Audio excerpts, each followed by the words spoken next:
It is easy to feel overwhelmed by our own weakness and powerlessness. Chapter 1, verse 18. When faced with life trials, we can rely on the promises that God, divine power, has granted to us.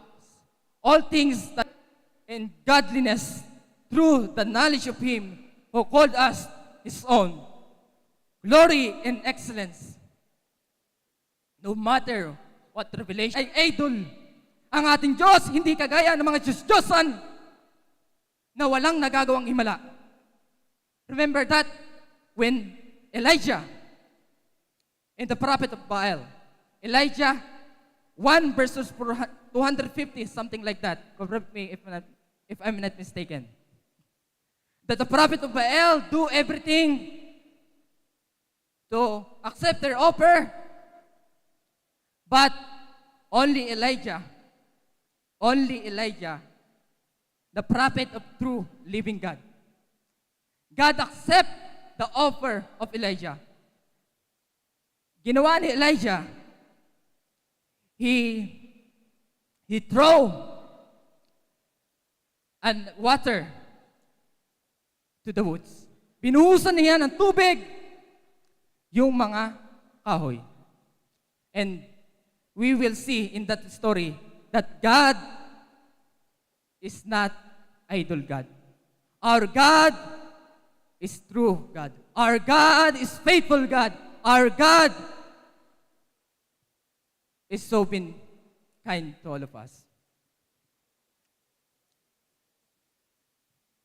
In stark contrast, power is everlasting and unshakable. By looking at some key examples from Scripture, we can gain insight into how God displays His supernatural strength for His people today. One powerful example comes from Job.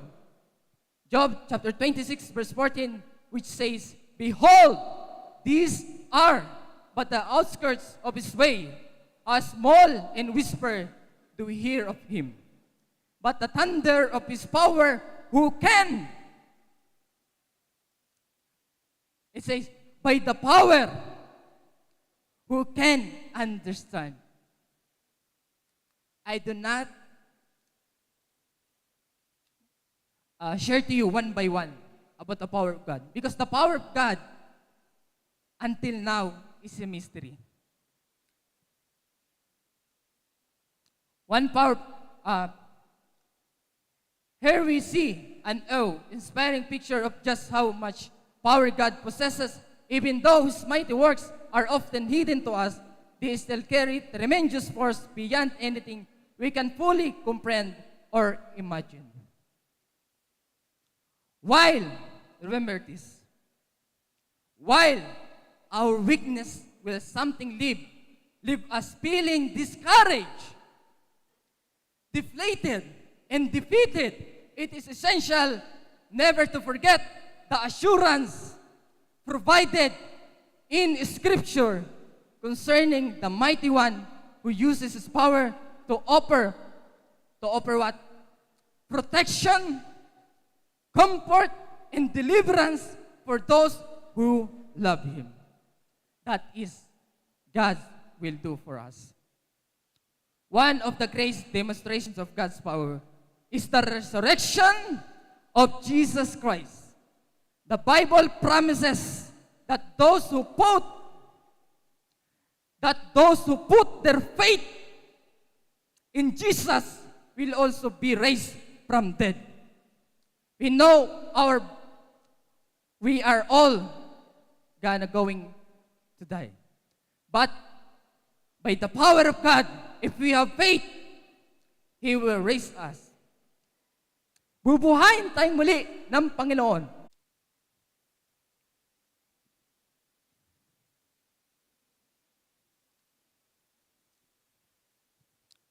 We see the power of God. We see the power of God. Number one, God have the power to create. Number two, in in a message of inspiration from our God. In 1 Corinthians, if you have a Bible with you, please join me to read.